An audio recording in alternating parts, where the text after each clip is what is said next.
if you're watching a show on Fightful, you're probably an educated wrestling fan. You probably see where the storylines are going.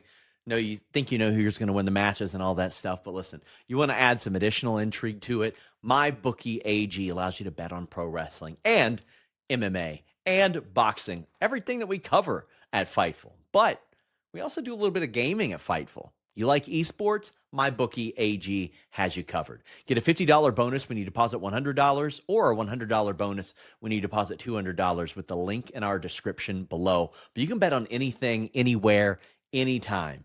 And you can score up to a 100 bet back bonus up to $500 if you're a new customer of MyBookie AG. We only want you to bet what you can, and please bet responsibly. They have the best support system in the business. But whether it be sports, esports, wrestling, casino games, or the Oscars, MyBookie AG is where you can go to bet on it. I've mentioned to you guys that I bet against the Bengals for 4 straight weeks, then bet on the Bengals last week and mixed in a Chase Brown bet that hit right there. I am 6 out of my last 6 on Bengals bets, for better or worse. What's up, you guys? Welcome to Fightful. I'm Ross Sapp. I'll be joined shortly by Alex Pawlowski. This is your AEW Dynamite post-show review. We got a lot going on. We dropped an interview with Ash by Elegance this week. We got the infantry this week as well. Got a lot of stuff coming your way, but we're here to talk AEW Dynamite. As the Continental Classic continues, the women's tag team tournament continues, and we've got ROH Final Battle this weekend. I think that the crowd could have been better tonight, but you always got to wonder about miking and things like that. But if you're watching, leave us a thumbs up. Get your super chats and humper chats in. If you are like, what in the hell are super chats and humper chats? If you're watching on youtube.com/Fightful, you can send a super chat. If you're watching anywhere else, X, Twitter, Twitch, Facebook, or even audio platforms, you can send in humper chats at HUMPER chats.com. We had a busy day, as always, on FightfulSelect.com. I know that paying for a wrestling news service, quote unquote, is a luxury, not a necessity, but we started off with a bonus show that I did for Survivor Series, covered that, and also had AEW signing news, had a lot of stuff throughout today. But the one pertinent to this show, not the ESPN, WWE, Freddie Prinze stuff that we had earlier, not the Andrew Schultz update that TC of WrestleVotes broke earlier, or the House of Glory news with the Hardys, but we did have some AEW-related news. Lena Cross, who had been courted by TNA Wrestling, they wanted her, from what I understood, has signed with AEW. This is a great prospect to add. I know Zeta Steel is like on the border of it. I know that people have assumed that she is also signed. I haven't yet confirmed that. But Matthew Hook says surprised Hyan, Maya World, Zeta Steel aren't signed. I mean, I spoke to a couple of them directly, and they confirmed they were not signed as of yet. Zeta is one that I thought was signing. A lot of people, even people really close to her, thought that she was signed, and it was reiterated to me a couple weeks ago that she wasn't. I think it's a matter of time. I think it's a matter of time for her, Maya World, and Hyan. By the way, the Fightful Award voting kicked off, and Matt Cardona is not running away with the Indie Wrestler of the Year this year. Maya World is actually getting a lot of votes. So is Shotzi. So is Adam Pearce. A man who is not getting any of these votes is Alex Pawlowski, who joins me. Alex, yep. You are technically not under contract, but I mean, you have been with Fightful for 9.5 years at this point. I guess you technically 9.5 years without a contract.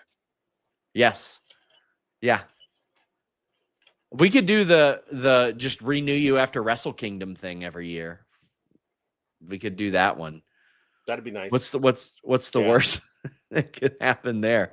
Alex, how you doing? I'm good. I'm very good. It's a lovely time of year. There's snow on the ground, a nip in the air, and people bleeding on TV. What could be better? We had AEW Dynamite tonight, Continental Classic heavy, tournament heavy, all that stuff, but I thought a pretty eventful show. Wrestling tries to find ways, or it's got to find ways to stay interesting in these winter months. I could see a little bit better of an alignment coming in future years. I think this is the year that a lot of wrestling companies kind of recognize, okay, we do need something for those later months. You saw WWE move Money in the Bank back a couple of months to the fall. So I think that could help out a lot. But the Continental Classic has been a big part of this. Now, granted, you and I were very critical of a lot of the approaches that happened regarding the Continental Championship. But let's go ahead and talk AEW Dynamite. We started off with Samoa Joe, Eddie Kingston face-to-face, and this is what you've been waiting for out of Eddie Kingston. This is it, Alex. This is. Go ahead. He is one of one. There's nobody like Kingston who could come out and cut this promo the way this is, and he's tremendous. I mean, Joe did a really good part about like being arrogant and insulting the people of Fisher, Indiana. I think he compared them to penguins in a petting zoo, but I love that he started out with, when I got on my jet today, I didn't know where we were going for this show. My pilot told me Indianapolis, blah, blah, blah, blah, blah. And that's the one thing that stuck in Eddie's mind, like jet, taking a jet. Look at you all high and mighty, taking a jet. That's not who Samoa Joe is. And he just distills everything down to its absolute kernel. Like you're not the guy that I came into this business idolizing, respecting. And you've turned into something else. You sell. I think he said you sold out hard, dog. Like that. That's everything you need from Eddie Kingston. I love it. He says, if you're going to be this guy, then I'm going to eat you alive. You got to show up as the Samoa Joe that kicked Homicide's ass all over the place, my mentor. Because if you don't show up like that guy, like Jet Joe, I'm going to kick your ass. And that's great. We know Eddie's not winning, but I love that Eddie allows there to be the caveat there.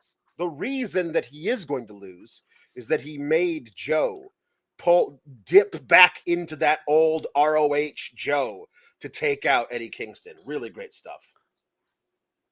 Just a number of things I like about this. One, Eddie Kingston won a match to get this opportunity. Mm-hmm.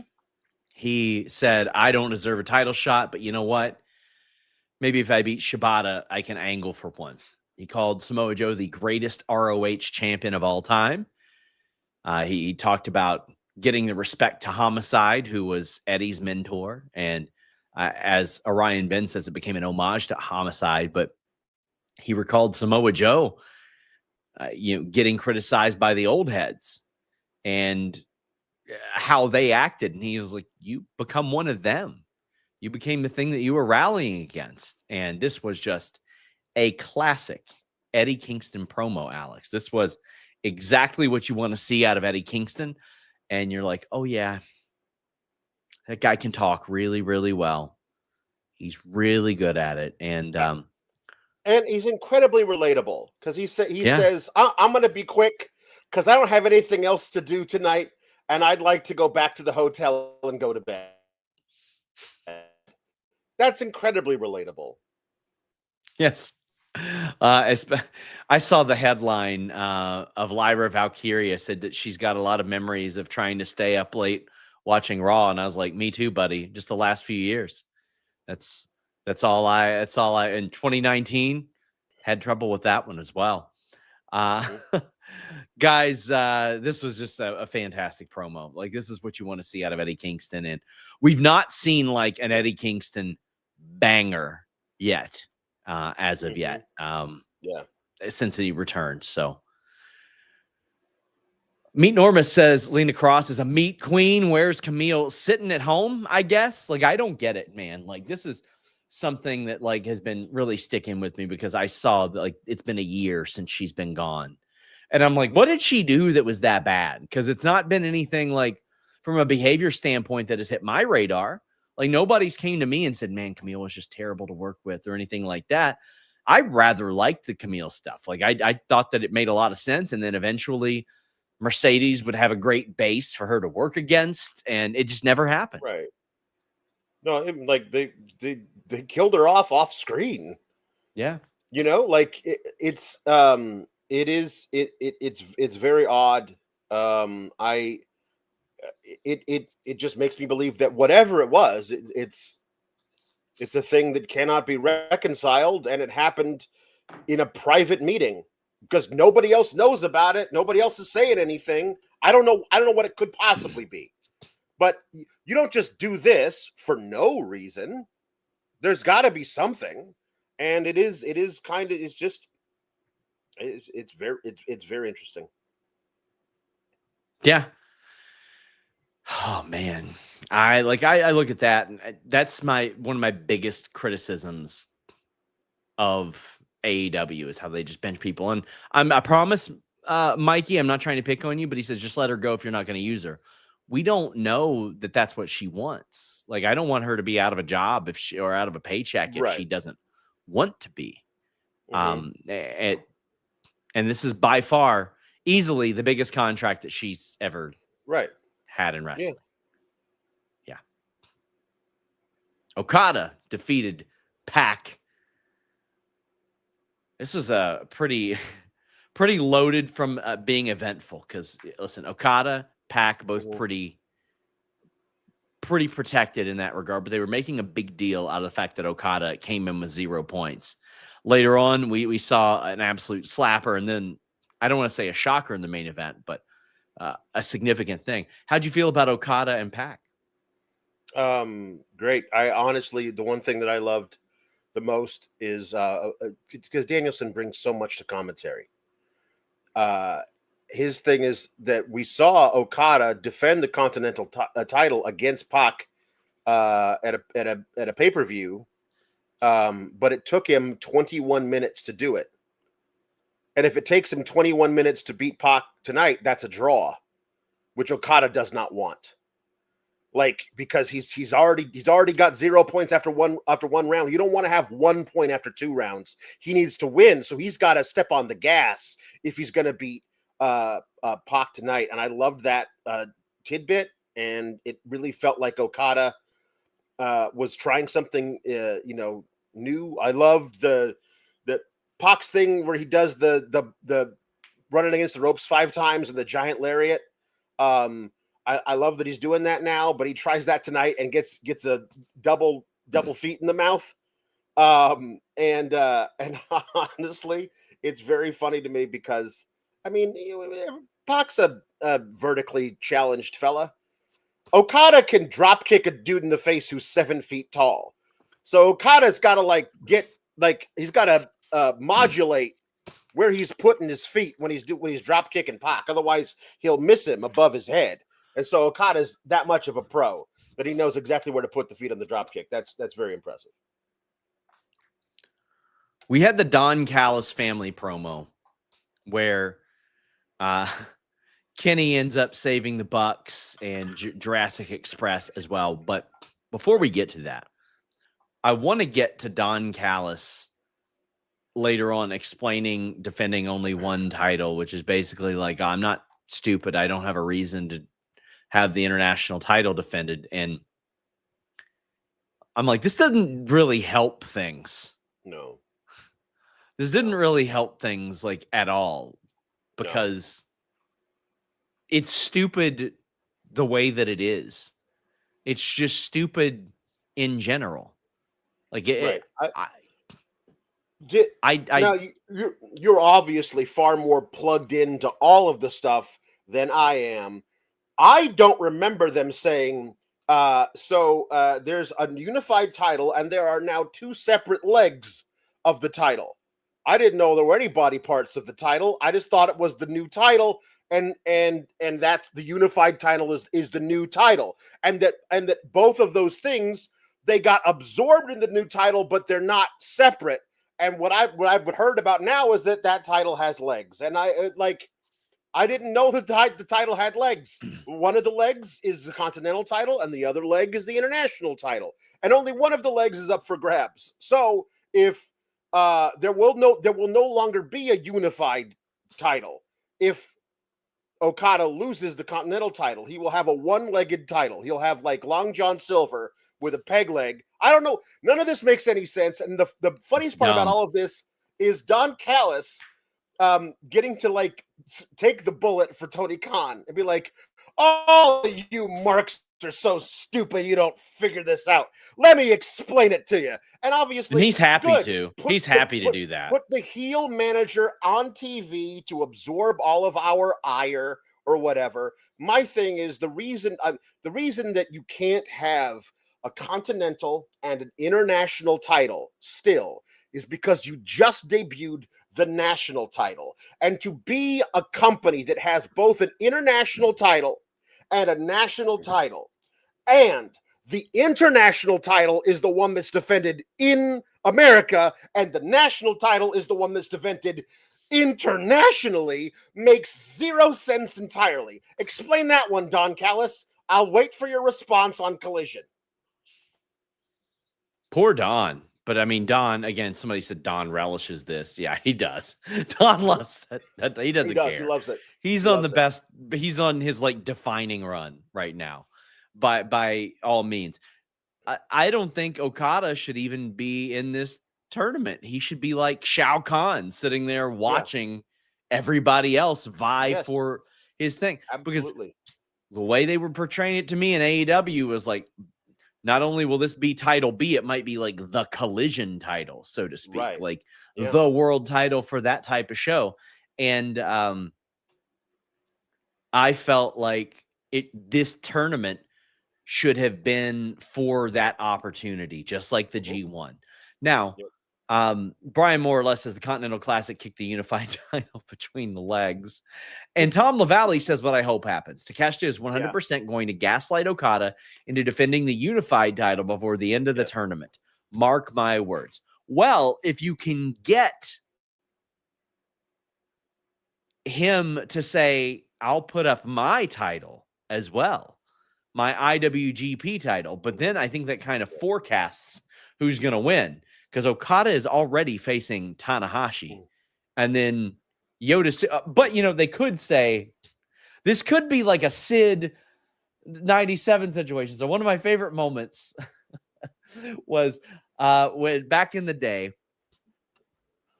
when Brett and Austin hated each other, but Austin was trying to help Brett win a cage match so he could win the world title because Brett was already scheduled to face Austin at WrestleMania. And Austin was like, well, I want that to be for the title. It was one of those situations where even as a child, I looked at it and I was like, oh my God, this makes all the sense in the world.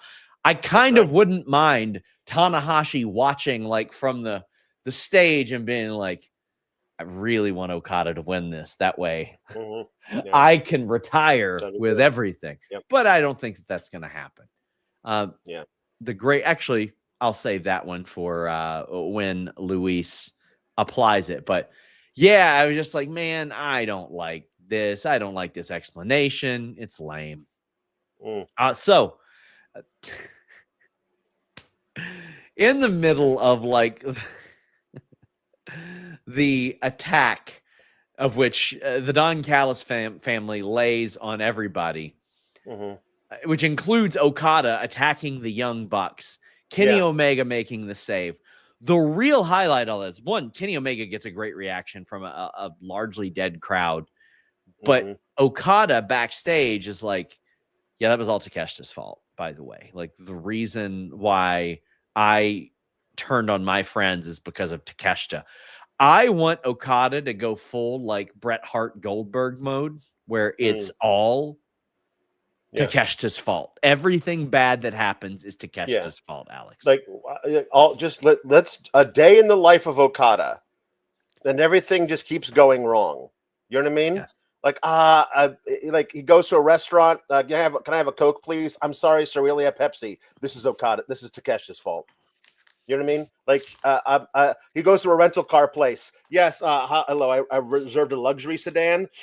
I'm sorry, we only have SUVs. Takeshita, like that would be really good, right? All the things that go wrong in his life are all Takeshi's fault. Rental car trick, by the way, guys. Never schedule the large size vehicle. Like if you schedule mid-size, they're not going to have mid-size. They never have mid-size by the time you're there, especially if it's like a later flight. Then they'll just upgrade you. Yeah, they'll just upgrade you. You're good to go. The great Devlin says, "I'm here in Indy and still watching the Ring of Honor matches. I'll say this is the most lively crowd I've been in for a TV taping, but also compared to 2023 and 2024, the crowd has grown noticeably." So it didn't seem super lively on TV, but no, we got people there claiming that it is. They looked lively, but I didn't hear them being lively. And so what I'm like is you got to mic your crowds better, or it sounds like you packed a small event center with a bunch of people who were like yawn. And I don't think that was what they were actually doing, but so often for some reason it sounds like the crowd is dead, and then we hear from people who were there, no, we were cheering for everything. So something's got to go wrong. Now, obviously, this is a way different level, but specifically, if I ever do like indie stuff, I go out of my way to find out who filmed on the floor, because that's the footage that I want. Because like on indie shows, you can go back and look and everything sounds silent. You can't hear the crowd at all because you are only getting announcer mic audio. Now, that's not the case with AEW, but it does show you the difference in like how something can be mic'd and how something wasn't. And Brian more or less pointed out Takeshita did fail to mic the crowd tonight. Yeah, he did it on purpose to make it sound like Okada's match. They were dead for Okada. A car splashes Okada. Takeshita! Oh, I love it. I love it. We've got Mark Briscoe versus Daniel Garcia set for Collision. Winter is coming. Ricochet also cuts a promo. Ricochet getting a lot of votes in that Hater of the Year award right now. And he says he's doing some charity work. He hates Columbus. It's cold. It is. I called it Cleveland Light back in the day, an awful lot. And that can be a good or a bad thing. Right. But he says he's going to stick around and also defend the title on Collision, which I think does kind of tells you who's going to win Friday. I mean, listen, I wasn't expecting Dalton Castle to beat Ricochet in his first title defense, but that does really, really telegraph. You know what? You know what I wouldn't mind? If Dalton Castle did beat him in his first defense and then lost it the next night on Collision. And it's like, no, you can't assume stuff like that. There you go. Yeah. Loved that. But let me tell you what I loved. Kyle Fletcher and Kevin Knight. These two sons of bitches were just going about 120 miles an hour. And that last like minute and a half was frenetic, Alex. Yeah. Pin attempt, Liger bomb, a bounce off the ropes and a super kick. This was a Continental classic, just hoop fest is what this was. They were just lobbing it up to one another. It was amazing. This was a certified humper between two absolute Douglases, two guys that are going to be a big part of AEW's future. Kyle Fletcher, who is getting there right now, and Kevin Knight, who was signed earlier this year to a point to where Rocky Romero and Tony Khan both brought him in for a dual meeting and said, hey, yo, let's find a little dual deal here, which they hadn't done a ton of, very limited. And then Kevin Knight, who very well could have fallen to the AEW signee curse of getting signed, having your first match, and then disappearing. Unfortunately, Switchblade got hurt, and Kevin Knight has not looked back. Kevin Knight has sold the AEW audiences on himself. Kyle Fletcher is already a guy that you know is a guy. This was exactly what you want out of this tournament, Alex. Absolute humpers. That's what this was. Like every time I watch Kyle Fletcher, I am more impressed. I do not know what the limit is on that. I don't know where the next match I watch, I'm gonna be like, yeah, we've plateaued. I don't know when that's gonna be. But here's my thing with him. By 2027, you're gonna ask wrestling fans who's number 2, because number 1 will be consensus Kyle Fletcher by 2027. And I think he should be AEW World Champion by mid 2026 at the latest. He is absolutely everything he's cracked up to be. He's a great promo. His character works off the charts. He tells a fantastic story in the ring. He's a brilliant athlete. He's just a tremendous wrestler. What a professional wrestler phenom this guy is. And the best part about it for AEW is you have almost a laundry list of future career rivals for Kyle Fletcher who are around the same age as him within 3 or 4 years. And then all of a sudden, like when he becomes the consensus best guy, you have all these people to chase him. Kevin Knight tonight proved that these guys have tremendous chemistry. They will be that kind of thing. A few weeks ago, Ace Austin and him had an amazing match. And I was like, you got to build Ace Austin to be one of his career rivals. We've seen him and Daniel Garcia have really great, styles clash type of matches because they're very different dudes. Like, there are so many guys that AEW has under contract that will be able to work with Kyle Fletcher. He will elevate them, and they in turn will elevate his legendary status because he'll be beating these guys who are also so damn great. This was just, whew. This is what you tune in to see. This is why you put on a tournament like this, is to show people, okay, we're going to be a different kind of show than what's available on Monday, Tuesday, Thursday, and Friday.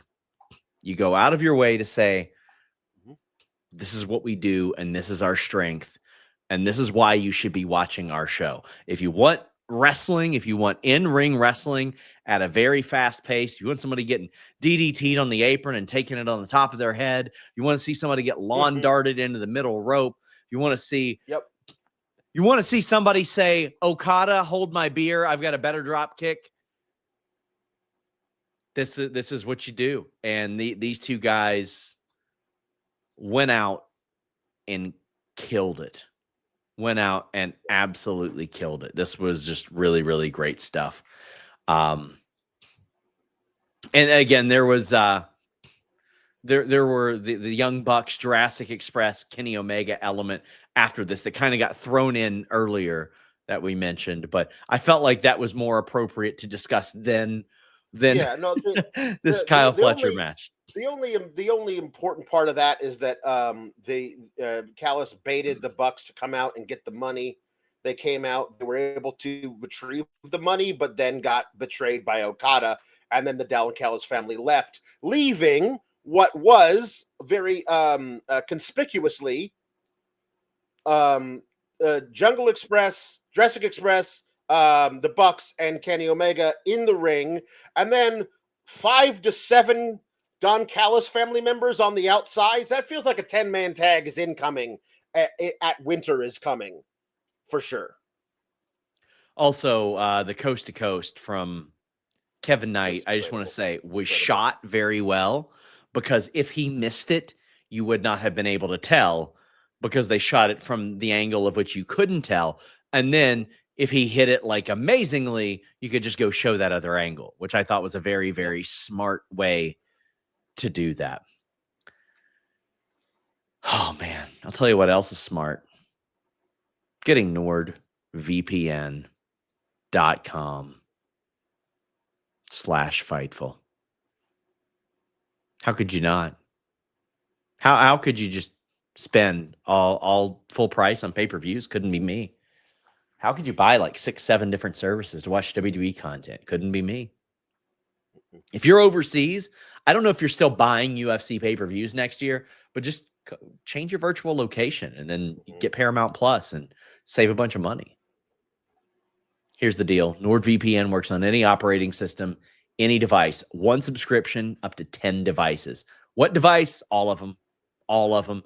Do you got a Tamagotchi? It might work on that. I don't know. Your Tamagotchi might crap less if you set it to like Indonesia or like Finland or something. I don't know. But I know NordVPN.com/Fightful has a great list of all their plans, and starting at just $2.88 a month, you get all those great wrestling content related things that I just mentioned.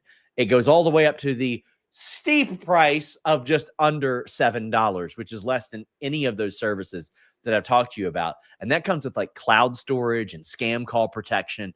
It truly is a Swiss Army knife of applications. You just subscribe for that very low price, 30-day money-back guarantee, by the way. Get a 2-year plus 4-month subscription. Change your virtual location, and you're good to go. I got to be real. Not to bury the good people at ESPN. Got a lot of friends there, but it was not easy to utilize their interface for Survivor Series when I came home and watched it. I made it through about a match and a half, and then I just gave up and came up here and used my VPN and watched on Netflix. The fast forward wasn't good. Couldn't find it on my computer. Just found a bunch of Survivor Series articles on ESPN. So NordVPN makes it much easier. It's a lovely time. It's a great time with NordVPN.com/Fightful.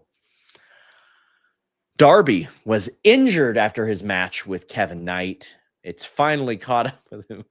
Alex, go ahead. I've just never seen that before. I've never seen that. We have an update on Darby Allin. We also snuck into his hospital room and installed a camera in the ceiling so we could watch him be hurt in his hospital bed.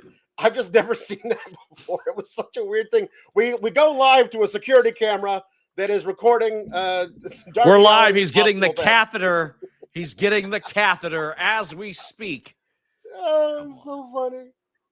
Mike says, hey, guys, sorry if you went over this already, but I'm starting to feel the same way about Kevin Knight as Sean when he talks about Obafemi winning the Rumble.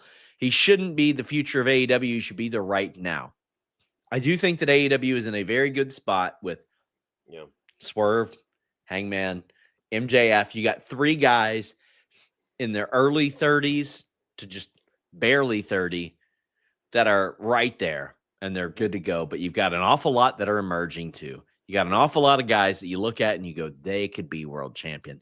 Now, the guys that you looked at like in 2019 and you heard the reactions and you go, they could be world champion. Lots of that didn't happen. Like, if you go back and watch those early shows, you'll see a lot of touting people that didn't end up happening. I think we have a better idea of what AEW's identity is now, and I certainly think that that's a legit possibility, Alex. I mean, Kevin Knight is amazing, and I think he absolutely is a future world champion if they do everything right with him. But also, there's all of these, like AEW/ROH has so many titles. So there are like it can't be everybody going after the world title at the same time. A guy who I would love to see Kevin Knight have a long and multi-match feud with, and perhaps even take that brand new shiny national championship off of him, is Ricochet. Ricochet and Kevin Knight matches would be humpers. Like, let's do that. Let's, like, if Kevin Knight comes out of the C2 and he's had a great showing, Ricochet deciding he's gonna, do his haterade at Kevin Knight, gets that started, and I'd love to see those matches. Feels like that hospital needs to be investigated. Definitely some HIPAA laws are being violated here. I mean, listen, I don't know, man. I don't know. Like, I don't think that's okay. By all means, if I'm ever hospitalized, please make it known that I do not want a camera on me. That way, In the Weeds can cut in and just, let's see how Sean's doing. Like shit, guys. Back to you. Thanks. Jay Farley says Don's explanation of Okada's titles was so bad.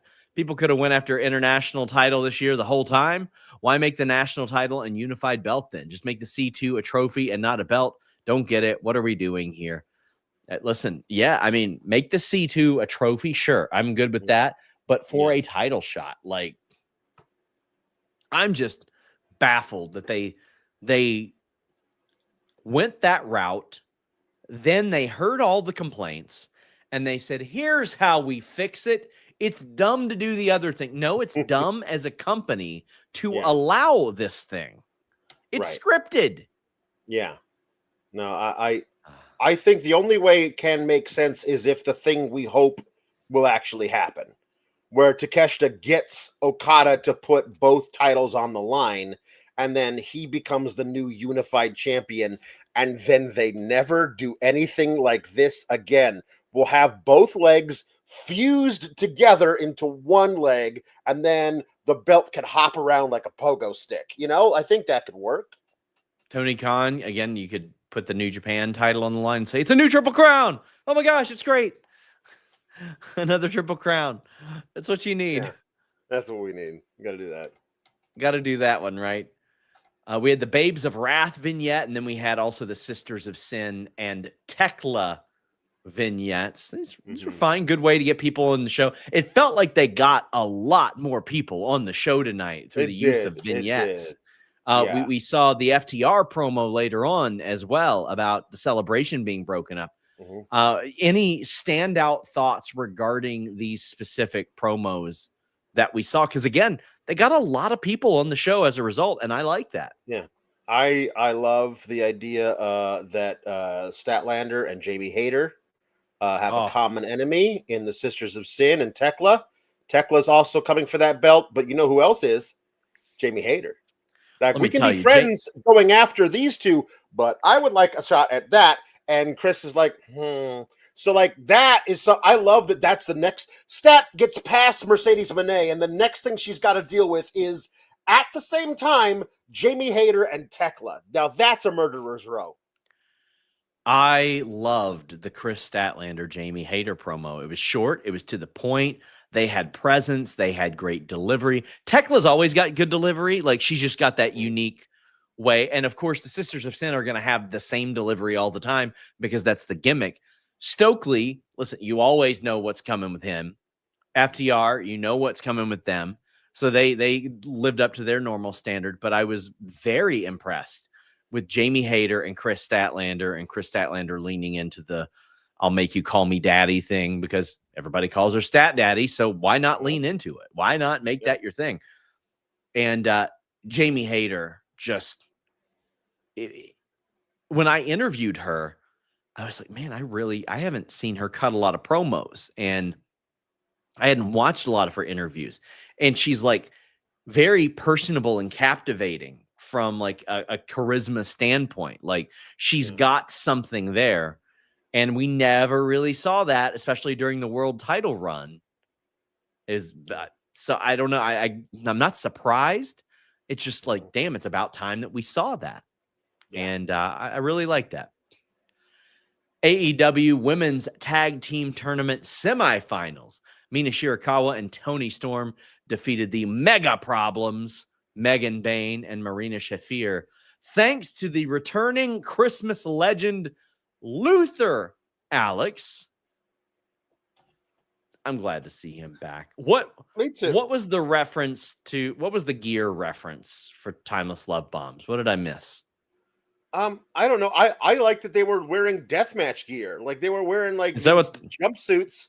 Like, yeah, you don't want to get your gear all destroyed. Sure. You're wearing these jumpsuits. It looked like they were Michael Myers or something. I don't know. Maybe. I just didn't know if there was something I missed out on. Maybe the kids could fill me in on. Don't know. No, I don't want to be the guy out here saying CM Punk comes out to what's sounding like the Terminator theme. You know, one of those when it was actually an AFI song.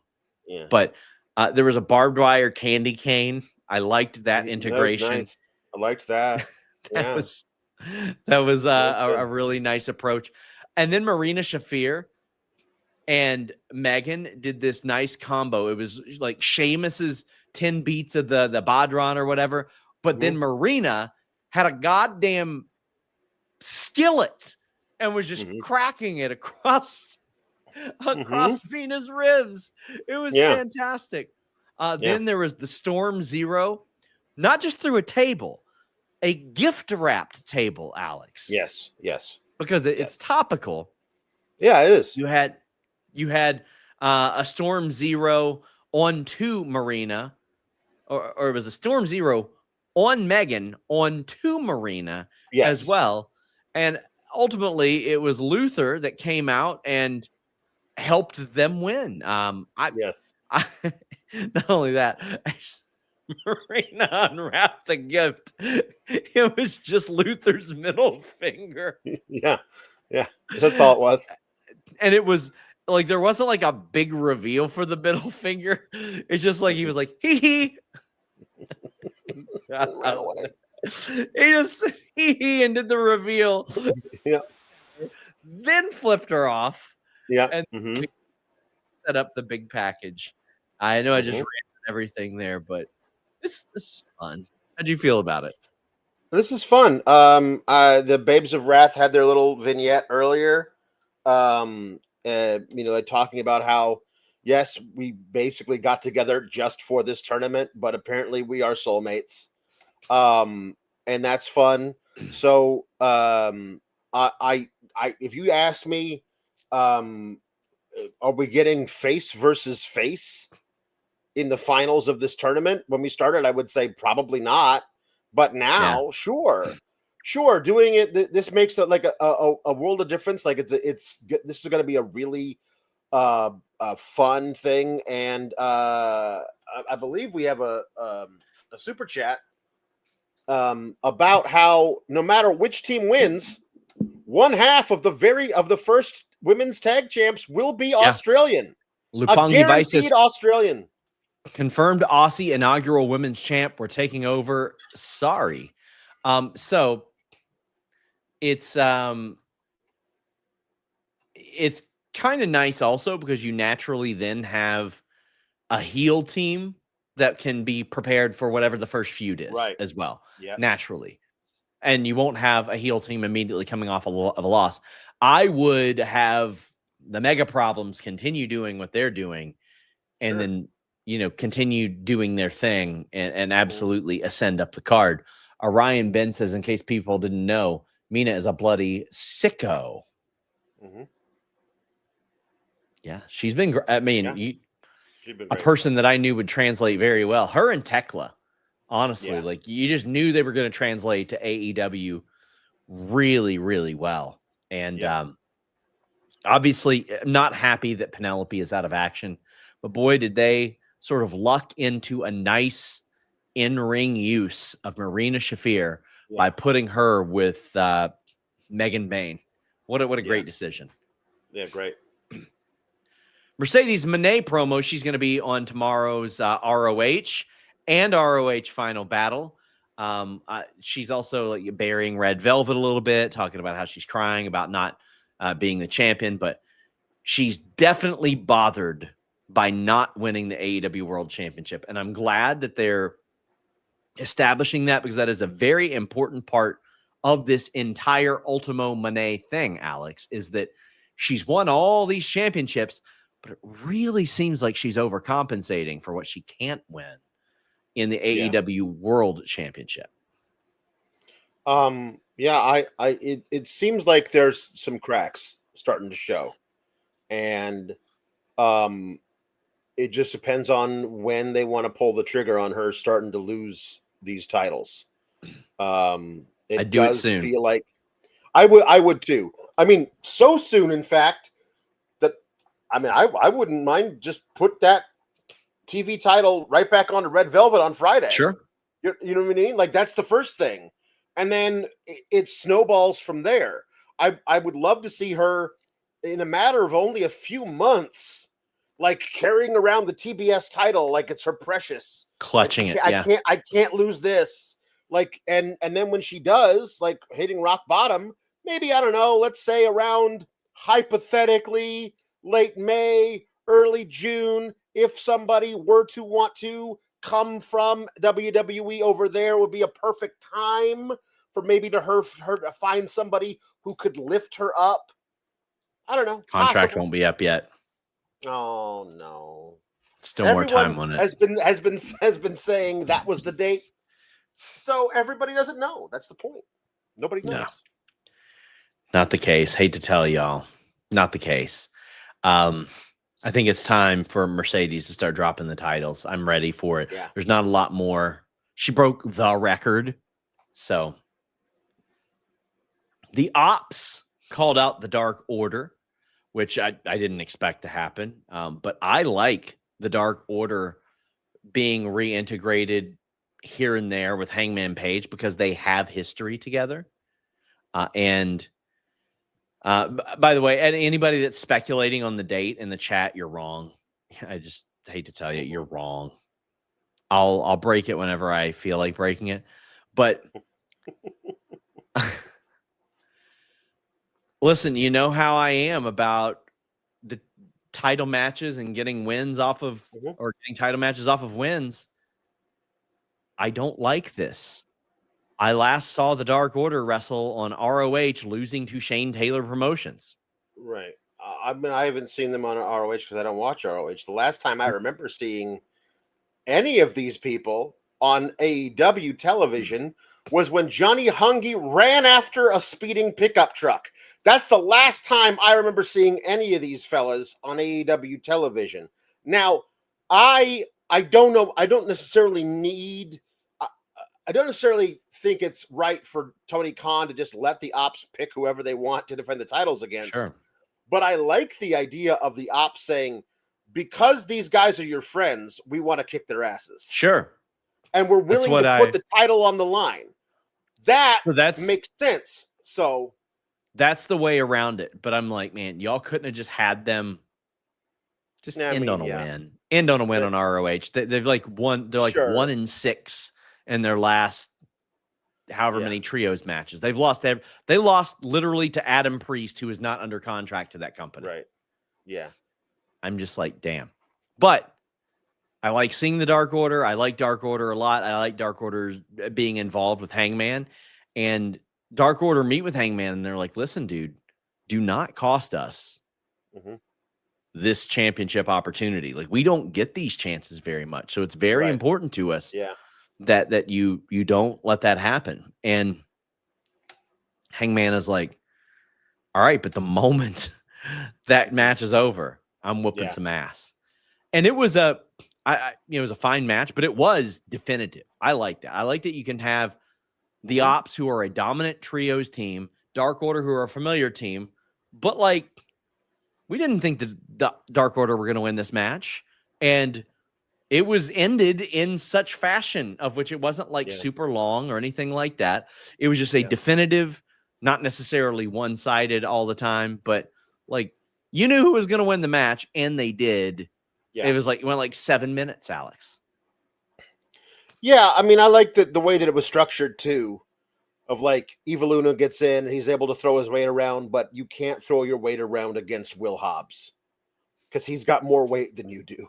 Yes. And that's what it was. He came up against the dude in the trio that he couldn't bully, and he got bullied himself. End of match. That was well put together. I like that. And I also just love Hangman deciding unilaterally by himself, because Swerve wasn't around, I'm going to come out here with a chain and try and take you guys out 1-on-3, except for I really liked how they pointed out that Hook just took a powder. Like, as soon as Hangman came out, he's like, I'm out. You guys can handle him, right? I'm gone. And then later, Hangman is like made it clear, the guy I'm after is Hook, because it was him that hit me with that title belt that cost me the title. I don't like you, Hobbs. I don't like you, Shibata. You're part of this too. But it was Hook who did that. Yes. So I want him. And I like that that's why Hook was out. And that's what we're building to as part of this, is a singles match between Hangman and Hook. And Hook will duck him until he can't, and then they'll have that match. Good stuff. And I am very excited to see what Hook can do in there with Hangman Page. Me too. That is an absolute sink or swim scenario to be in. and Hook's going to have the opportunity to prove a lot of things. Yeah. Dante says, can we get more Dark Order on the main show in 2026? I would be fine with that. I don't necessarily want them to have as prominent of a role as they used to, but I would be fine with that. Hangman also laid out a bunch of security guards as well, which was fun. I want to see one day, Alex, where just like one of the security guards beats the shit out of somebody. You know? Yeah. Like they just mess with the wrong one. I actually liked earlier this year when they had like Adam Priest come out and help break up the FTR fight. And then Adam Priest just lit up Dax. And I thought that was a cool way to set up a match. Good. Yeah. Very good. Brian more or less says, feels like Moné's downfall should start at World's End, losing the TBS title. Who should beat her for the title? Oh, I think the TBS title needs to be the last one. I think that's the last one. Who do you think should beat her for the title? I kind of feel like Willow is a good opportunity. Willow would be my pick, but there's a chance she's one half of the first tag team champs. Yeah. And I mean, it may be that she loses those titles long before we get around to whenever it's time for Mercedes to lose her final belt, and then by that time she can be back in the singles scene. But yeah, Willow would probably be my pick as of right now. The other person that'd be kind of fun as like a dark horse thing would be Harley. Because of that, where they were teaming together, Mini Monet always being a thing, and it would be kind of this really cool feel-good moment for Harley to finally get to that point. She doesn't have to have a long title reign, but like her being the one to end it for Mercedes, which Mercedes' character would certainly see that to herself as, I can't believe I lost to her. Like that would weigh more on a character like Mercedes, but I don't know. There's a lot of options. Well, if you want to see yourself and have a feel-good moment, check out Aura Frames. You can also see those that you love thanks to Aura Frames. If you're a last-minute shopper, you know the feeling. The shelves are empty. Ideas are running low, but Aura Frames has the solution with a gift that feels personal, because it is personal. If you struggle to find the appropriate gift, maybe one that's not sentimental enough, maybe one that's too sentimental, this is perfect for that. You can upload unlimited photos and videos by downloading the Aura app and connecting to Wi-Fi. You can keep adding anywhere, anytime. You can even add a message to this before it even arrives, and you can keep adding straight from your phone all year long. It's the perfect gift for any occasion, but hey, while we're here for Christmas, go ahead and do yourself a favor and get one. Also, gift box included from Aura Frames. For a limited time, save on the perfect gift by visiting auraframes.com and use the code FIGHTFUL. Save $35 off Aura's best-selling Carver mat frames, which were named #1 by Wirecutter. That's AURA frames.com, and use that promo code FIGHTFUL. This deal is exclusive to listeners, and frames sell out fast. So order yours now to get it in time for the holidays. And also support the show by mentioning us at checkout. I was so happy to do business with them. I literally got an Aura Frames Carver mat for my mother for Christmas. I'm very excited to be able to share that with all of you guys. And listen, you just want to completely troll a loved one all year long, you can do that as well. You can do that. auraframes.com. Use the code FIGHTFUL.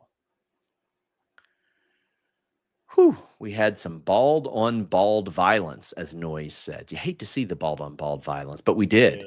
And Claudio defeated Jon Moxley. To me, this was actually one of the most predictable finishes for any Continental Classic match. And that's not a bad thing, Alex. No. Predictable isn't bad if it's good. Also, he's going to defend the CMLL World title next Friday against Ultimo Guerrero. But that is not necessarily pertinent to this discussion. But thank you, Luis, for including that. Claudio wins. You see Marina sort of consoling Jon Moxley, maybe being disappointed in Jon Moxley. How did you view this? I just want them to get to the point where they kick him out. I'm waiting. I've just been waiting. I've been waiting since he lost the I Quit match. Like I think that, to me, the Death Riders feel like a group of people that would not want to be seen as being led by someone they felt was weak. And he has been a very weak guy since losing the title. I also, as soon as I saw the Blue League come out, I'm like, oh wow, it is set up. So the final match of the Blue League is going to be Mox versus Claudio, and the winner gets to the next level of the thing, and that'll be it. And it'll be Claudio going like completely ham on Moxley because Moxley, this is too important to him or whatever, and maybe that'll be it. And there'll be something on the line, something really on the line when they face each other, and then they just put him in the second match of the league. And I was like, oh, okay. Oh, so after, like, during the match, Claudio just loses it on Moxley, and no. So after the match, they all gather around Moxley, who's just proven that he's a failure, and then they stomp. No. Okay, so now I don't know what's going on here. Like, is Mox just going to lose the rest of the matches? He's losing to Takeshita. That's his next match. He's definitely losing to Takeshita, but after that, does he lose all the rest of his matches? I mean, if so, do they just kick him out at the end of the C2? Like, to me, you put Moxley and Claudio in the same league together because you have a really important story to tell about the dissolution, the dissolving, the explosion, the ain't no more story about the Death Riders. And they had that match tonight, and it ended with, one guy won over the other one, and then they just kept going. And so now I have to go like, okay, so by the end of the C2, you need to have moved on something with this storyline. And so far they haven't, but they must, so they're going to. I just don't know when. Oh, man. So what do you think happens with the Death Riders following Jon Moxley actually getting kicked out? As Lupangi Vice says, Discord chatter got me wanting to shave my head. Who do you see? I love the idea of a two-headed leadership. I think Claudio and Pac together could be so great. Pac has proven with the promos that he's been doing, like, he's a different guy now. He's not just this surly bastard. Like, he's got that part of him still, but he's very cerebral. I like that. And Claudio being the most, at that point, would be the most tenured member of the old Blackpool Combat Club, him being like under seniority there. I kind of like that idea. And these guys also then still continuing to be ruthless, maybe getting some championship gold themselves.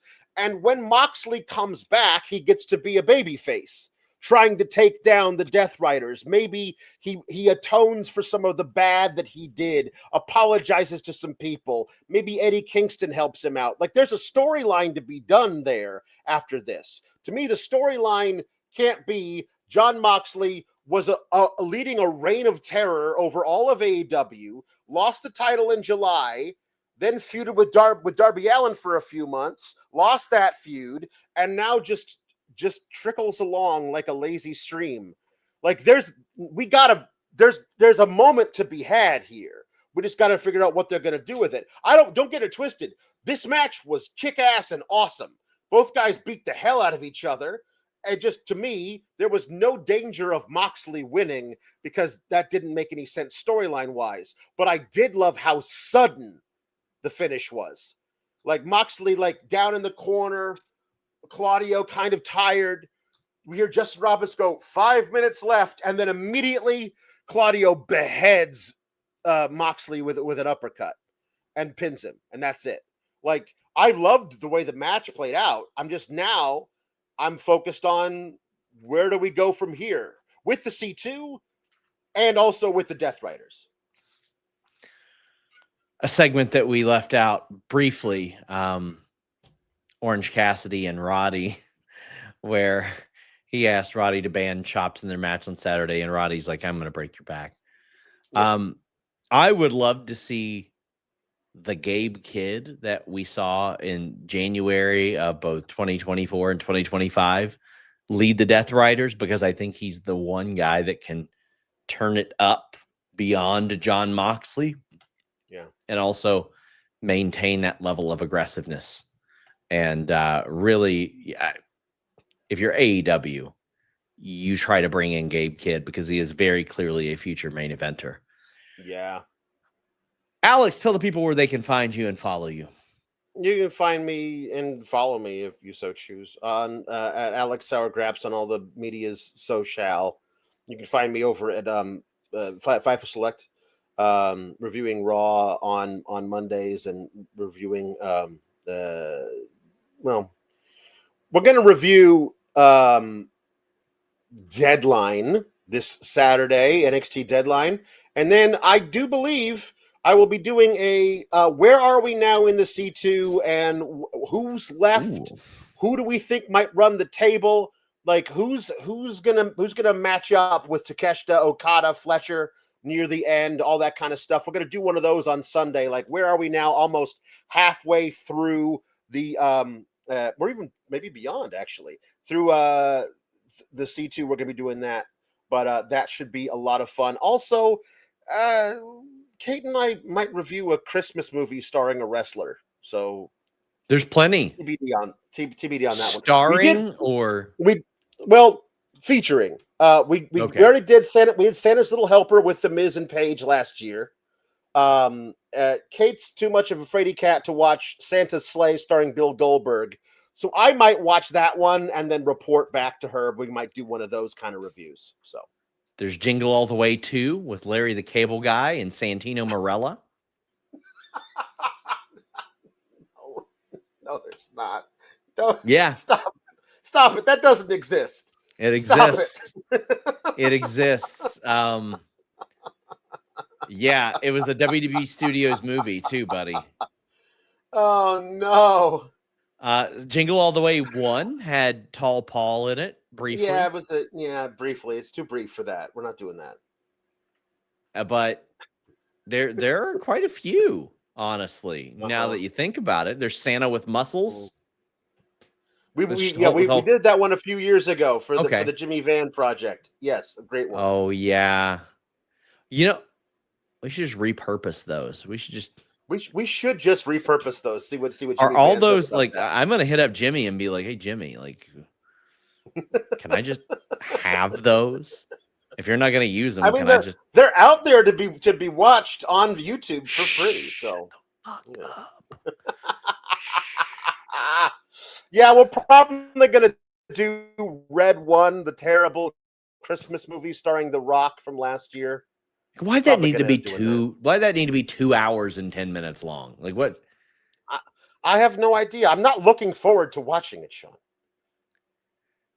Did you mention Christmas Bounty? No, I did not mention with Christmas the Miz? Bounty. That's the one with the Miz, right?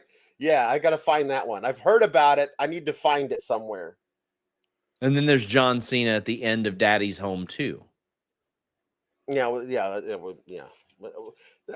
No cameos. They got to actually feature in the movie. I get it. Somewhat. I get it. Santino, it is. I don't. Maybe we'll Jingle save All that the Way one too. For next year. Okay. We'll save that one for next. Alex, listen. You're not gonna like this one, but oh no, I made an argument today. Brian more or less says Alex's Toy Story a Christmas movie. Here's the case that I made for it.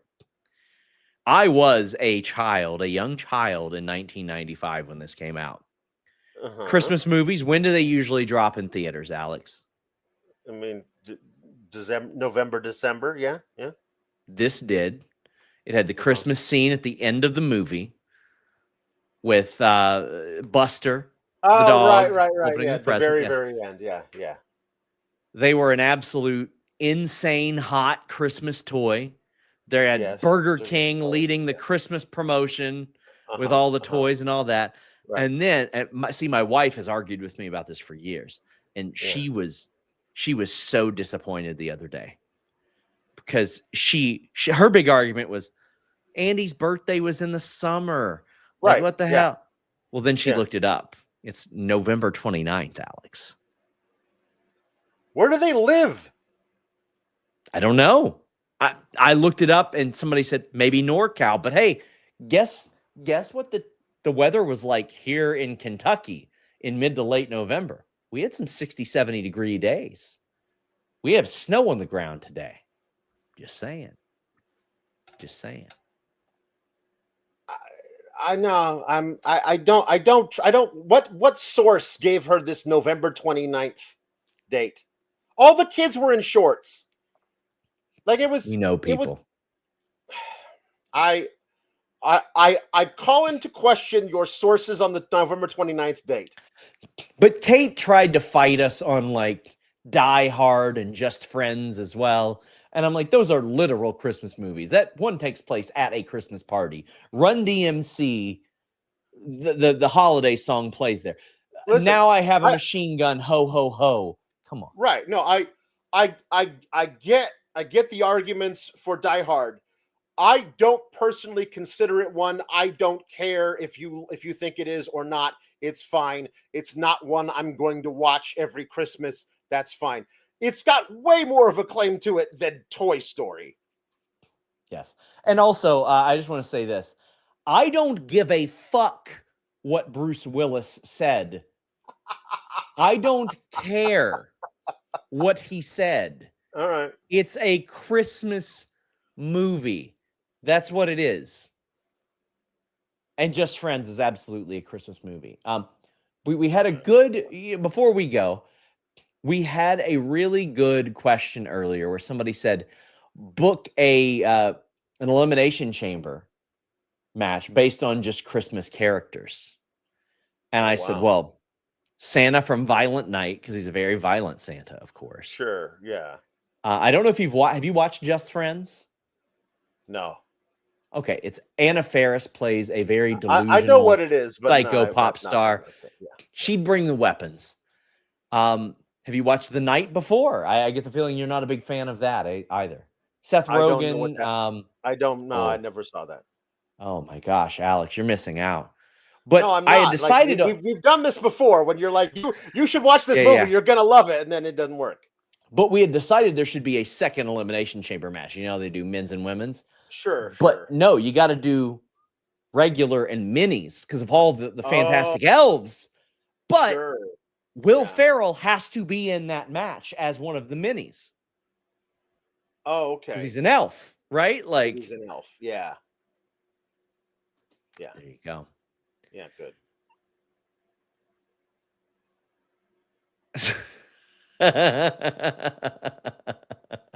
Like I would love for Alex to like sarcastically watch Burn Notice. That was like a very comfort show for me.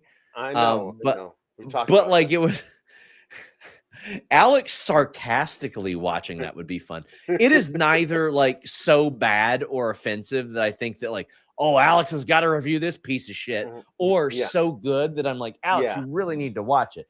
Like, I'm acutely aware that there's a lot of very corny things. Bruce Campbell's in it, for the love of God. Like, come on. Yeah, I know. Like, what do you expect? Right. But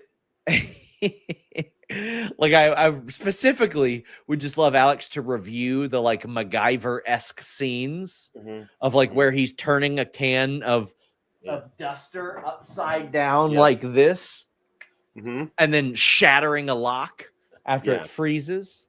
I think that would be fun. Good. All right, guys. FightfulSelect.com. The first episode of Wrestle Votes Radio, their breaking news show, drops on Thursday. Please subscribe. Until next time, we are out.